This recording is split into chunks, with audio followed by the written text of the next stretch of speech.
ભાવનગર શહેરમાં મહાનગરપાલિકાની સામે રિક્ષામાંથી ઉતરેલા અમિતભાઈ દિનેશભાઈ ગોહિલ નામના શખ્સ ઉપર કેટલાક શખ્સોએ હુમલો કરીને માર મારતા સરટી હોસ્પિટલ ખાતે ખસેડવામાં આવ્યા હતા।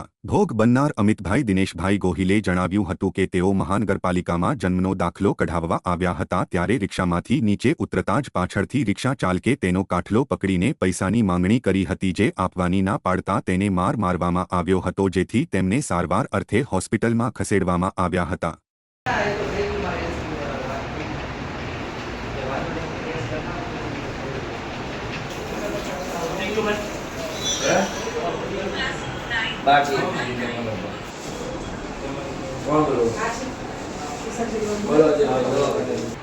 દાખલો લેવા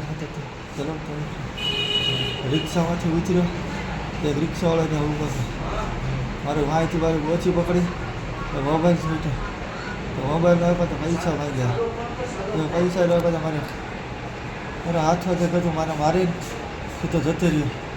કેટલા જણા હતા મારવામાં? જણો હતો। ક્યાં બનાવ ક્યાં બન્યો? ગેલેક્સી ઠોકી કેટલા પૈસા માંગ્યા છે?